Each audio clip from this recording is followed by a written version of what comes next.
Bismillahirrahmanirrahim. Assalamualaikum warahmatullahi wabarakatuh. Halo anak-anakku semua, bagaimana kabarnya hari ini?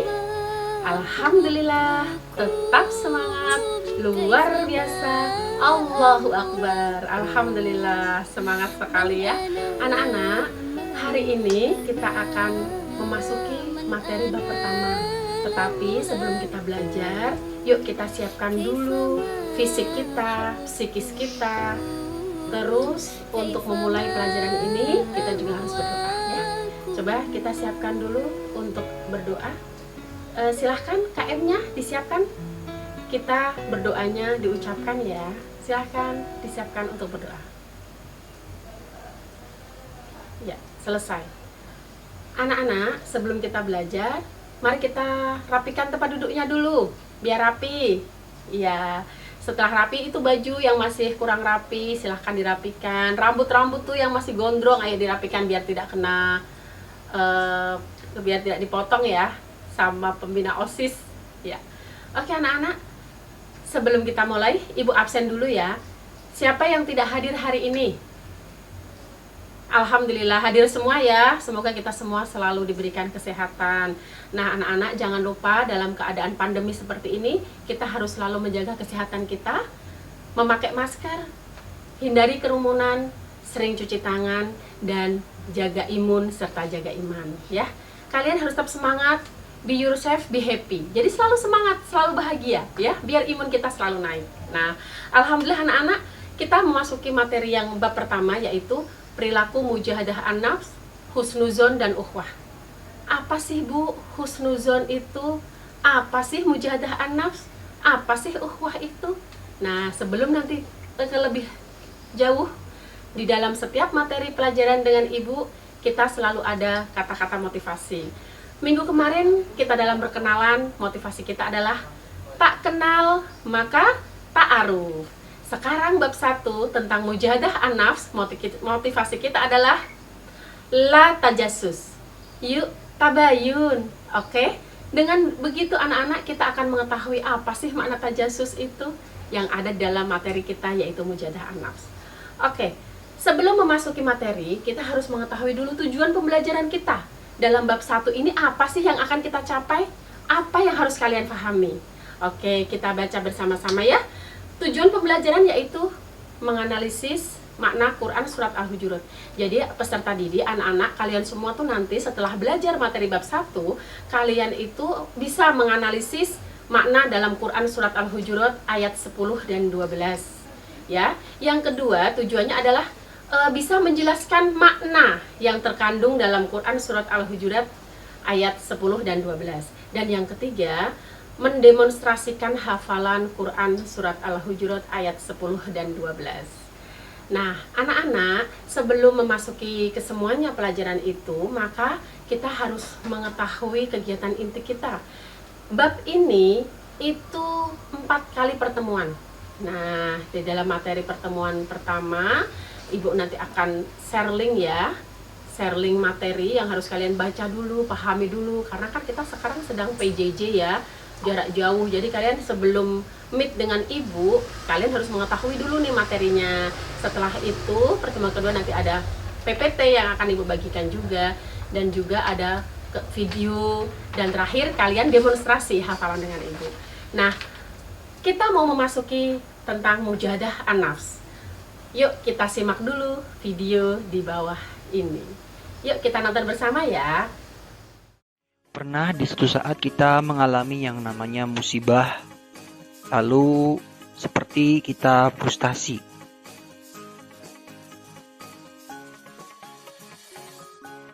Susah untuk berkonsentrasi, yang akhirnya berputus asa.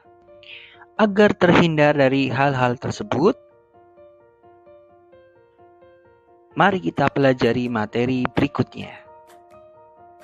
Apa itu mujahadah an-nafs?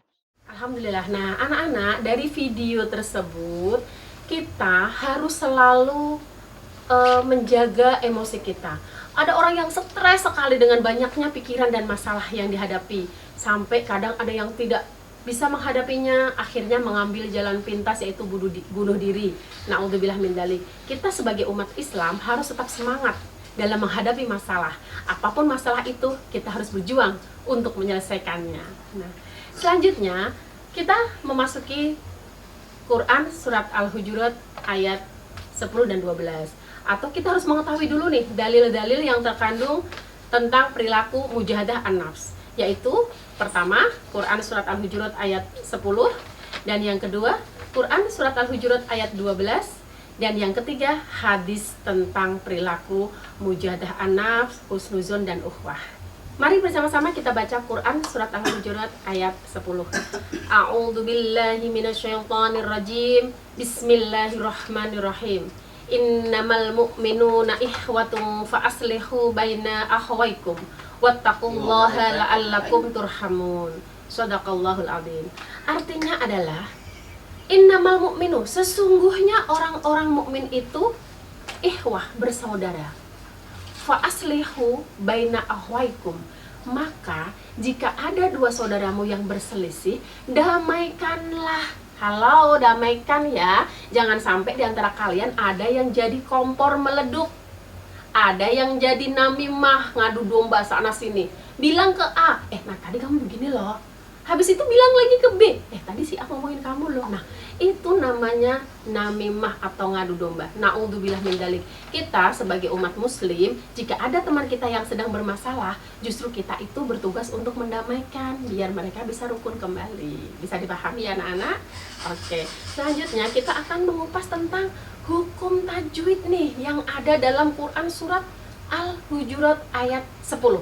Apa saja ya hukum tajwidnya? Kita bahas dari pertama, innamal mu'minuna. Ayo, siapa yang bisa? Oke, Hadromi, baca. Apa nak? Nun tasdid, gunnah, betul sekali. Gunnah musyaddadah. Huruf gunnah, bacaan gunnah itu ada dua ya, yaitu nun dan mim yang bertasdid. Jadi kalian setiap baca Al-Quran, kalau ketemu dengan nun dan mim yang bertasdid, itu dengungnya agak lama. Jadi innamal, nah jadi harus seperti itu. Itu namanya gunnah. Al-mu'minuna, alif lam, ya alif lam apa? Asep? Apa Asep? Betul sekali, alif lam komariah. Pinter Asep. Oke, selanjutnya ikhwatum fa aslihu. Di situ ada dhammah tanwin bertemu dengan fa. Bacaan apa ya? Apa Halimah sebutkan? Pinter, ikhfa hakiki ya. Lanjut langsung di akhwaikum wattaqullah. Di situ ada mim mati bertemu dengan wawu. Hukum bacaan apa? Ya Arifin? Izhar Safawi. Bagus sekali, pinter, hebat. Yuk kita lanjut dengan Quran surat Al-Hujurat ayat 12. Anak-anak, tadi adalah Al-Quran yang menerangkan tentang persaudaraan. Jadi kita tuh semuanya adalah bersaudara. Jadi jangan saling bertikai ya. Sekarang kita memasuki tentang Quran surat Al-Hujurat ayat 12 yang mengandung makna untuk selalu menjauhi prasangka. Bagaimana bunyinya ayatnya? Yuk kita baca bersama-sama. Yang bawa Al-Quran tetap dibuka ya. Setiap pelajaran agama kalian harus membuka Al-Quran. Bu, kalau nggak bawa Al-Quran, Bu, oke, HP kan sekarang udah canggih, semuanya ada aplikasi Al-Qurannya. Kalian boleh membukanya. Baca bersama-sama, ayo. A'udzu billahi minasyaitonir rajim. Bismillahirrahmanirrahim. Ya ayyuhalladzina amanu ijtanibu katsiran minadh-dhann. Inna ba'dadh-dhanni itsm wa la tajassasu wa la yaghtab ba'dukum ba'dha. Ayuhibbu ahadukum ayyakulla lahma akhihi maitan fakarihtumuh wattaqullah innallaha tawwabur rahim. Ya ayyuhalladzina amanu ijtanibu katsiran minadh-dhann. Hai orang-orang yang beriman, janganlah di antara kalian berprasangka. Wow, berprasangka aja nggak boleh loh. Kenapa sih, Bu? Inna ba'dadh-dhanna, karena sebagian prasangka itu ism, adalah dosa. Wala tajassasu, dan janganlah suka mencari-cari kesalahan orang lain. Sama dengan moto kita tadi, ya kan? La tajassus yuk tabayun. Jangan suka mencari-cari kesalahan orang lain. Ya, wala yaghtab ba'dukum ba'dha. Apa itu nak? Karena sebagian menggunjing satu sama lain, itu ibaratnya apa nak? Bagaikan memakan daging saudaranya yang sudah mati. Na'udzubillah min dalik. Jadi kita tuh nggak boleh menggunjing, berprasangka aja nggak boleh. Ih, kok dia pulang malam ya? Ih, jangan-jangan, itu udah nggak boleh. Kenapa? Karena sebagian prasangka itu dosa. Maka di dalam Quran surat ayat Al-Hujurat ayat 12 ini disebutkan la tajassus, ya. Jangan suka mencari-cari kesalahan orang lain dan jangan suka menggunjing orang lain atau menggunjing di belakang. Di depannya kita baik nih, ternyata di belakang kita ngomongin orang. Itu juga tidak boleh, ya. Paham? Oke. Lanjut. Anak-anak, setelah kita membaca Quran surat Al-Hujurat ayat 12, maka kita mengetahui, ingin tahu nih hukum tajwid bacaannya apa aja ya. Yuk kita baca bersama-sama, kita bahas bersama-sama ya, kita belajar tajwid. Ya ayyuhalladzi, ada alif. Ya ayyuhalladzina, huruf ya-nya ada harokat panjang. Mat apa ya? Ya Hadromi, mat apa nak? Mat jais munfasil, betul. Amanuj tanibu, ada huruf jim berharokat sukun di tengah-tengah. Apa Asep? Qalqalah sugro. Ya, lanjut. Katsiran minal tanwin bertemu dengan mim. Gun idgham bingguna, betul. Doni, alif lam ketemu dot, ada tasjidnya nih, huruf al. Al apa? Al syamsiyah, karena huruf lamnya tidak terbaca, ya. Ba'dukum ba'do, ada mim mati bertemu dengan huruf ba. Bacaan apa? Sri, ya Sri Judah, bisa? Ihfa Safawi, betul sekali. Selanjutnya Tawabur Rahim, tanwin bertemu dengan huruf ro. Idgham bilaguna, bagus sekali. Asep Saifur Rahman, ya keren. Lanjut, anak-anak, karena kita sudah mengetahui ayat tentang mujahadah an-nafs dan husnuzon, maka kita juga harus mengetahui dong hadisnya apa sih Bu? Oke, sekarang tentang hadis tentang perilaku mujahadah an-nafs, husnuzon dan uhwah. Hadis tentang mujahadah an-nafs atau kontrol diri. Rasulullah SAW bersabda, mujahid adalah orang yang berjihad terhadap jiwanya. Apa itu Bu artinya? Kok berjihad terhadap jiwanya? Berarti memerang diri sendiri dong, bunuh diri dong? Bukan. Maksudnya adalah mujahid adalah orang yang bisa berperang melawan hawa nafsunya, bisa mengendalikan hawa nafsu kita, ya. Nah, hadis yang lain, orang yang perkasa bukanlah orang yang menang dalam perkelahian. Tetapi apa Bu? Orang yang perkasa adalah orang yang mengendalikan dirinya ketika sedang marah. Jadi anak-anak, kalau kita sedang emosi tingkat dewa nih, marah banget, sebel banget sama dia Bu.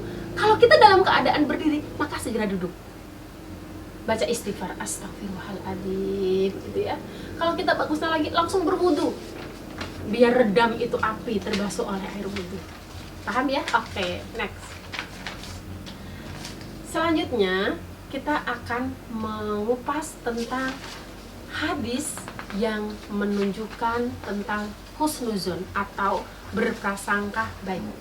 Rasulullah SAW bersabda, jauhilah prasangka. Kenapa? Sebab prasangka itu sejahat-jahatnya perkataan hati. Hati kan nggak bisa ngomong ya, tetapi jika dia sudah berprasangka di dalam hatinya, itu adalah perkataan yang paling jelek, yaitu perkataan hatinya. Ya. Selanjutnya hadis tentang uhwah atau persaudaraan adalah Rasulullah SAW bersabda, seorang mukmin bagi mukmin lainnya bagaikan sebuah bangunan yang saling menguatkan satu sama lain. Anak-anak, kita sesama muslim itu bagaikan pondasi. Pondasi itu kan saling menguatkan ya. Karena bangunan yang megah tanpa pondasi yang kuat, maka akan mudah runtuh. Maka kita itu seharusnya saling bekerja sama, mengamalkan perilaku husnuzon dan hikmahnya. A. Pengamalan perilaku husnuzon dalam kehidupan sehari-hari, yaitu 1. Memberi semangat kepada orang lain yang hendak melakukan kebaikan. Misalnya ada orang yang mau berinfak atau bersodakoh nih di masjid, kita mendengar, oh ya Bu, silakan, nggak apa-apa Bu. Nah, itu namanya memberikan semangat. Yang kedua yaitu bersabar dalam menghadapi cobaan. Jadi kita harus sabar ya dalam menghadapi cobaan. Jangan sedikit-sedikit capek, ngeluh, capek gitu. Yang ketiga, memeriksa kebenaran berita yang didengar. Ini namanya tabayun. Nah, jadi kita nih, siapapun kita, kalau kita sering mendengar perkataan dari orang-orang, itu jangan langsung ditelan mentah-mentah, tetapi dicek dulu kebenarannya. Itu tabayun namanya. Dan jadilah diri kita sendiri, jangan mudah terpengaruh dengan perkataan orang lain. Kalau kalian pengen tahu baik enggaknya teman kalian, di saat mereka sering menjelek-jelekan orang lain, berarti dialah yang jelek. Titik. Ya. Oke. Yang keempat yaitu mempercayai kemampuan yang dimiliki. Jadi kita harus percaya diri nih dengan apa yang kita punyai. Yang kelima, bersikap ramah kepada teman dan juga kepada yang lainnya, kepada guru, kepada di lingkungan masyarakat maupun di sekolahan. Yang keenam, bersyukur kepada Allah Subhanahu wa taala. Yang kedua, hikmah perilaku husnuzon. Hikmahnya, kalau tadi kan pengamalan dalam kehidupan sehari-hari, sekarang hikmahnya untuk apa, Bu? 1. Terhindar dari penyesalan dalam hubungan antar teman. Yang kedua, tulus dalam menjalani persahabatan. Yang ketiga, selalu merasa senang dan bahagia atas kebahagiaan orang lain. Jangan sampai orang lain senang, kita susah. Ya, jadi kalau ada teman kita yang bahagia dapat ranking 1, ya alhamdulillah, selamat ya dapat ranking 1. Kita harus selalu bahagia. Karena kalau kita selalu bahagia, kita selalu berprasangka baik kepada orang lain, maka aura-aura positif itu akan mendekati kita. Dan kita akan berada dalam lingkungan yang orang-orangnya alhamdulillah baik. Paham ya? Selanjutnya yaitu timbulnya ketenangan dan ketentraman dalam hidup. Jika kita selalu husnuzon kepada orang, hidup kita tuh akan tenang. Tidak gemuruh, tidak selalu pusing, aduh saya begitu, aduh pusing, enggak ya, karena kita selalu tenang. Terus alhamdulillahirobbilalamin. Nah anak-anak, demikianlah materi yang sudah Ibu sampaikan tentang mujahadah an-nafs, husnuzon, dan uhwah. Tentang kontrol diri, bagaimana cara kita mengendalikan diri kita. Terus bagaimana cara kita selalu berpikir positif kepada semua orang, terutama kepada Allah. Yang ketiga, bagaimana cara kita menjalin persaudaraan dengan teman sebaya dan lingkungan sekolah maupun di masyarakat. Alhamdulillah anak-anak, materi yang sudah Ibu sampaikan sudah bisa difahami? Ya. Kalau belum, silakan. Siapa yang mau bertanya? Ada yang mau bertanya? Iya, Irpini. Kenapa, Nak? Ya, bagaimana jika hubungan teman kita dirusak oleh orang lain? Oke, anak-anak itu tadi itu sama dengan adu domba ya. Bu, bagaimana Bu? Saya nih nggak apa-apa nih sama si B. Ternyata ada si C datang sehingga memporak-porandakan, sehingga si B tidak mau lagi berteman dengan saya. Bismillah, klarifikasi, tanyakan, nggak masalah ya. Nah, anak-anak sudah ya. Oke, untuk berikutnya tugasnya adalah kalian menghafalkan.